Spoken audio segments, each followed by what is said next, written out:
Hey, welcome, all my right thinkers. Thanks for tuning in. And check out your boy, Default Thinking, right out here in the lab. And I'm in the book of wisdom. I'm just rolling along. We got another lesson here today. It's called Know Thyself. That's my motto. That's my rallying cry. Because it's a lot that goes into knowing thyself and just knowing your name. And we get into the lesson. I take care of that when I get to the lesson. Let's go. I'm excited, right, thinkers? Let's go. Rightism. 25 rules to live by. Storytelling. Story with a message. There's always a message in my stories for life. I give you life lessons. You tune in to receiving them. I appreciate you. We got a good thing going. Let's do what we do. Right thinking mission is to enlighten, inspire, educate, and motivate you, the individual, to a higher spiritual level of enlightenment. Right thinking way of life through mental and spiritual discipline, practice daily, will help and guide you to obtain your goal of reaching spiritual enlightenment, aka know thyself. My mission is that all right thinkers know thyself. If you're a right thinker, your goal is to know thyself. See where we're going with this? Let's get there together. So I asked the question, do you know you? You will when I'm through. That's what I do. It's rhetorical, but if you don't have to answer for yourself, tune in. I got you. A person who knows not and knows not that they know not is foolish. Disregard them. A person who knows not and knows that they know not is simple, but you can teach them. That's why I do what I do. For you, appreciate you too. Stay tuned. I got more for you.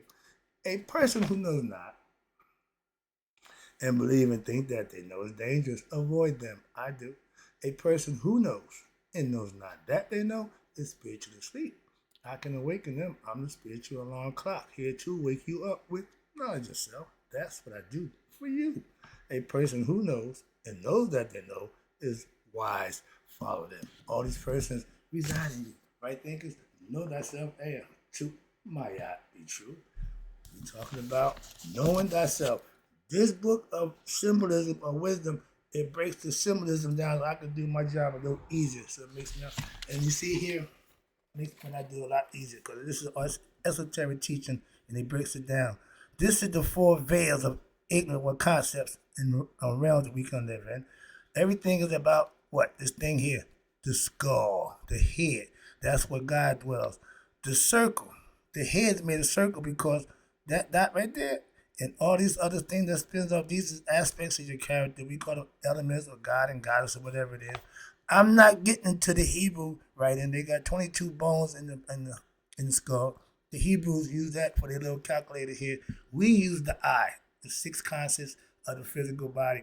We say the body got five, but they don't count the right here, my favorite part, the thought, thinking. None of work without thought. So thought is generated fact that got to be part of the senses to ignite the brain, to send information to the brain. Remember, the senses define body. You can smell it, you can see it, you can hear it, you can touch it, and you can taste it. Each one of them has a different value. So we're going to talk about that quickly. This is going to be a lesson that's going to be all about learning about how the body functions, what it's really about. Let's go. The body itself, again, does not live. It's merely the vessel or the vehicle that's sustained by what? The spirit that's within and the conscious that controls within. It is the indwelling essence that gives the body motion and life. Here we going with this? Come on. So will and purpose. Let's get a lesson about will and willpower, will over fear. You can be successful. But will and purpose, as y'all Christian boy, Jesus said to you, man will never see death. For there is no death to see or to know. What the hell? He's speaking in parables now. Now, y'all said, Jesus spoke. Yeah, he was speaking. Oh, yeah, hey, y'all didn't get the concept. Okay. Life is not confined to the physical world. That's what all ignorant people believe. This is it. Party's over. When I die, that's it. Ain't nobody came back and told us otherwise. All the man, I'm so. But that's okay. They had the right to do that. Okay. Those are the ones that died twice. Twice, yeah. When the physical body dies, you got the conscious and the spirit. The spirit can't die, but the conscious, if it's not enlightened, it's going by the way of Sandusky with the body. Hence, double death. The Egyptians, last thing they wanted to do was die twice, meaning they didn't want to die ignorant without knowledge of self. That was a big thing. Then why? That's how you get into the other life. Calm down. I guess don't get me started. So let me just be nice. Just get a lesson. Knowing thyself. This is my pet peeve. So this is important to me. You need to know everything about you. That's what knowing thyself means. Knowing you black, knowing you white, knowing you male or female, knowing your birthday, knowing your zodiac, that don't mean a damn thing. Excuse me. In the grand scheme of things, sorry. But knowing thyself is the intricate understanding of how you and how your body actually work. Mastering one's thought process, mastering how to think, mastering your actions. Those are things that you're responsible for, every individual. That's our inalienable right. If you exercise it the way you want, that's your choice. But with every choice come consequences and actions. You reap what you sow. Moving on. They made a perfect system. The matrix is perfect. Okay, the idea is it's made perfect for the ignorant to stay ignorant and for the enlightened to get out. Simple as that. Moving on. And life is not confined to the physical. Everybody believe that. Why? Because it is an eternal force that transcends the form. That's the spirit that's in. It don't and it can't die. It can just transform to another situation, another body. That's it. Or go back to its maker. Calm down.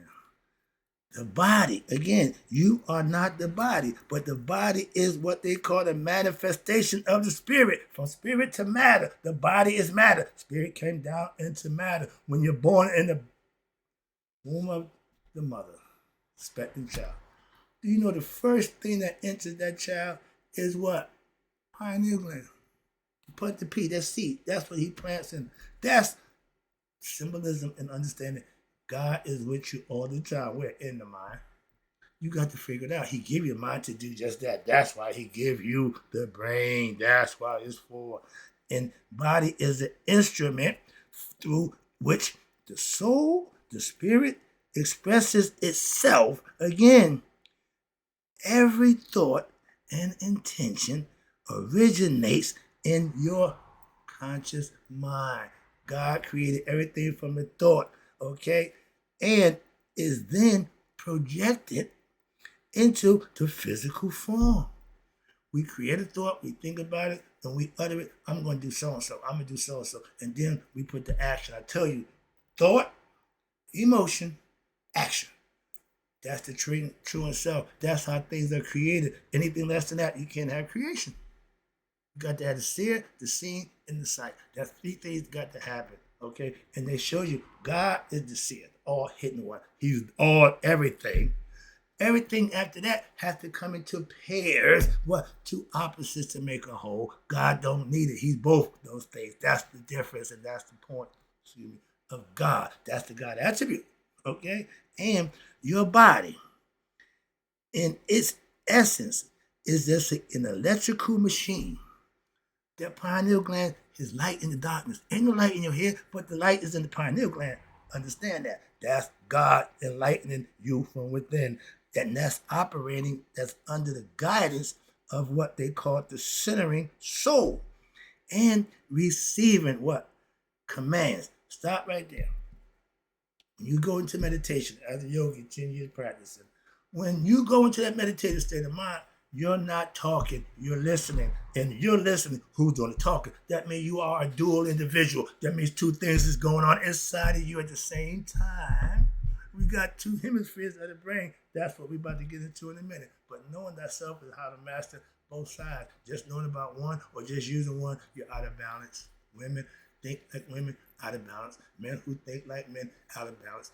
Those who think with both sides, equanimity, balance. I'm a balanced human being. You can be too. But the commandment that you're receiving is from your higher self. Some call it the gut.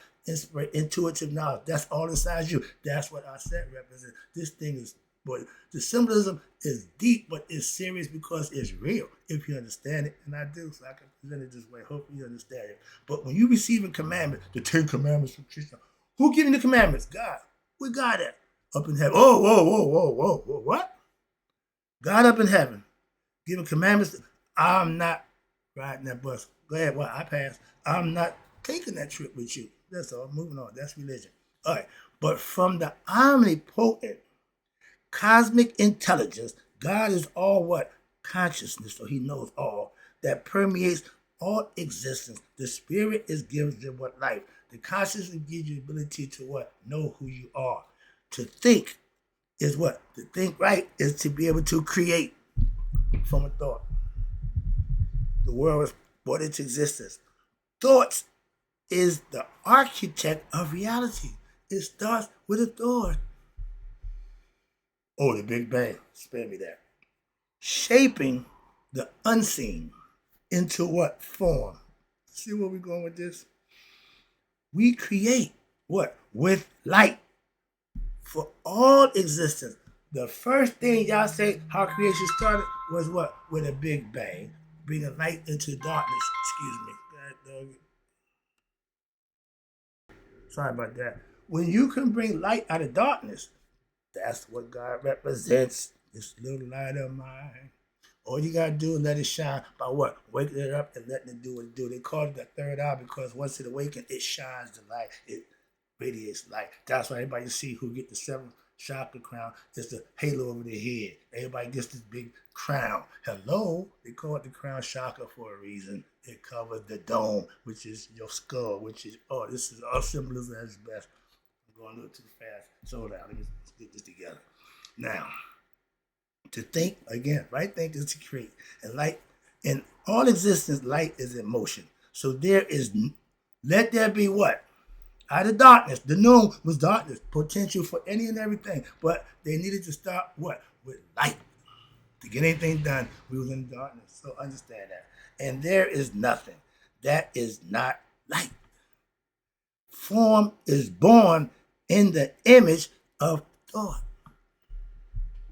Feet about to run again. I alone exist. Therefore, everything that exists is of me.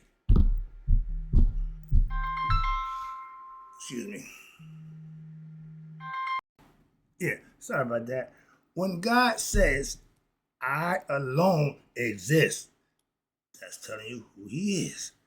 I am the all, or I am that I am. That's God making his presence known in every aspect of the word and conceptually in the conception of God.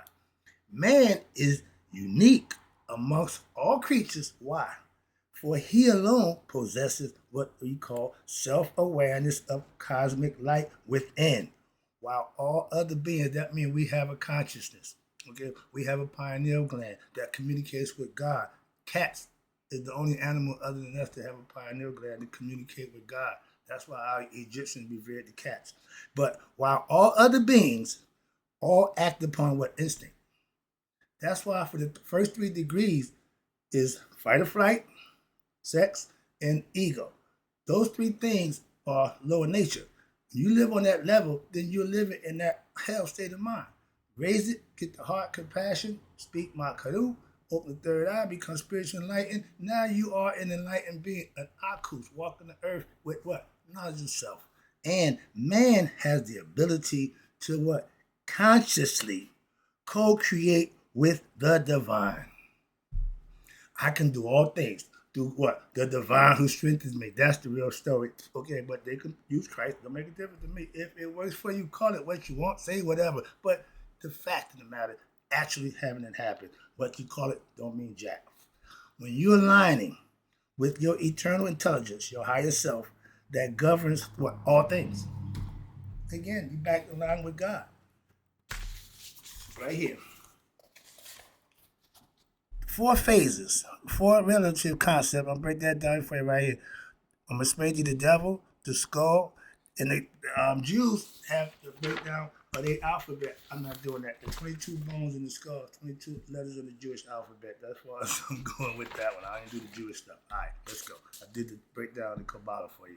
But right here, you have the mental, you have the astral. The mental is the mind. Start with that. Mental, this.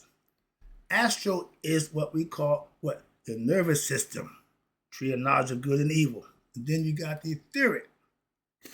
realm, which is the cardiovascular system, and both of those take place in the body. So is the mental. So the three things that you have inside you is your consciousness, your nervous system, cardiovascular system, and then the physical body.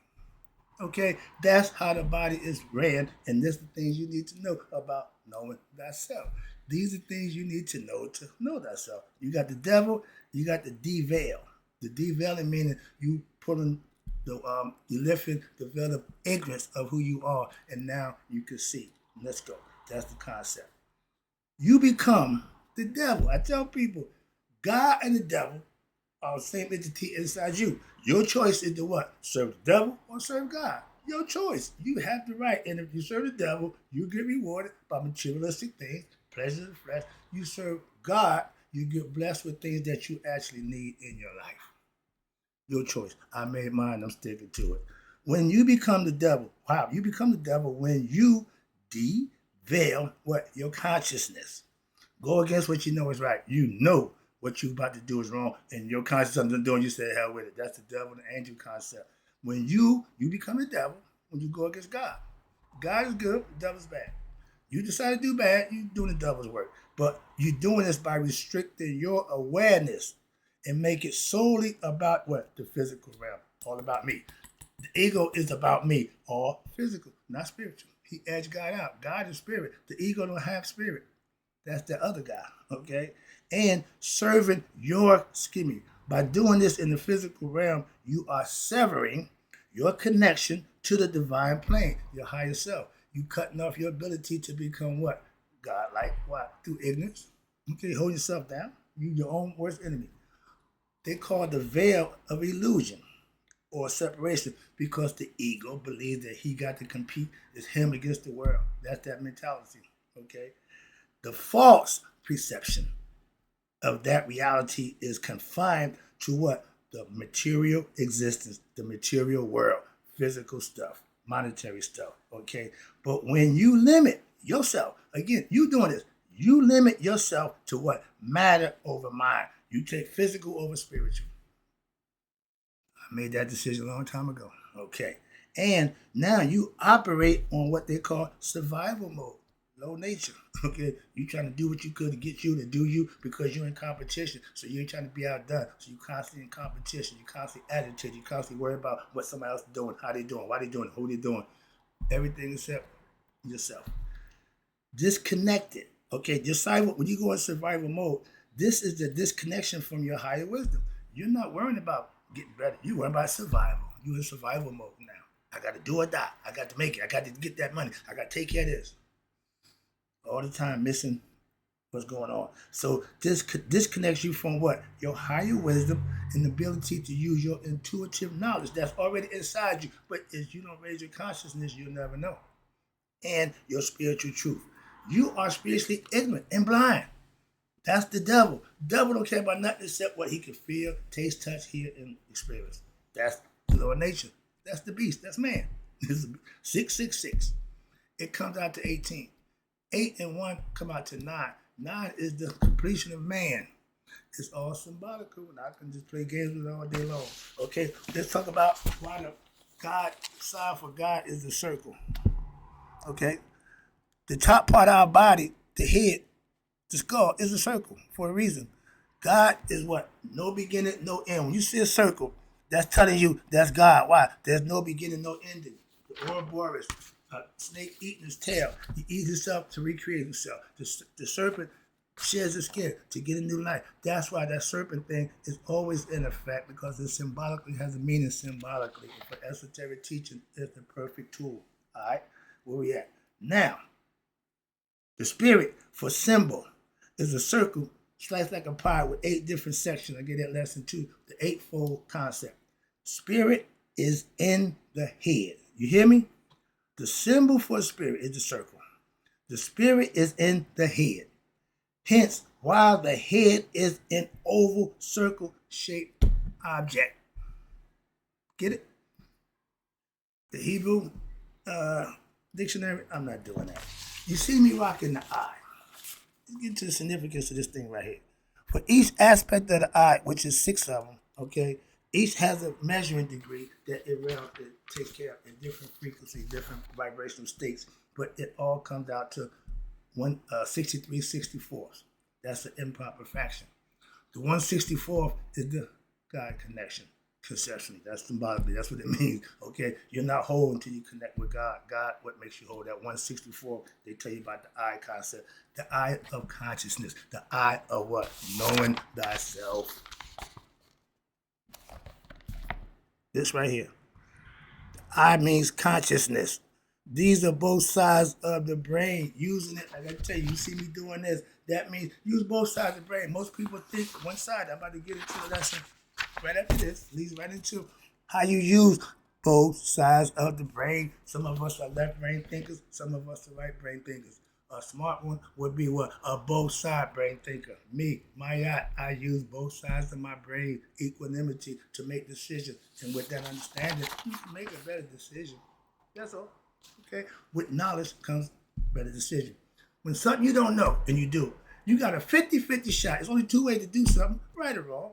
But if you don't know the right way, it's a lot. Your odds of doing it the wrong way increase. When you know what you're doing, you just do what you know. That's the difference. And if you don't know, get some instructions. Don't figure it out. I hate when people say, I figured it out. You can't figure out what you don't know.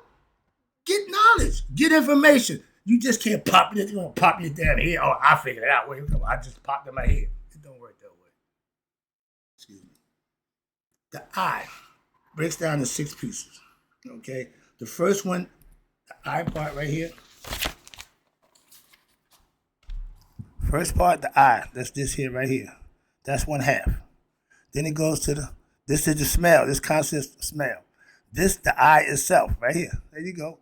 It's 1/4. Right? Yeah.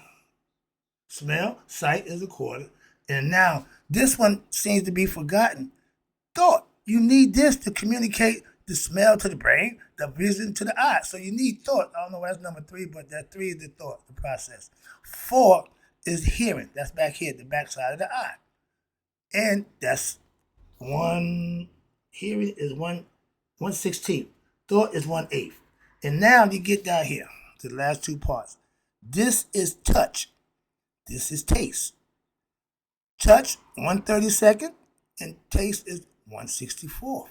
Okay? That's the breakdown of the eye concept, 6 senses. And if you use them, that's what they call ESP, extrasensory perception, because you're using the thought, you're smelling, your sight, your hearing, your touching, and your tasting. So you use all the faculties that the brain needs to make what?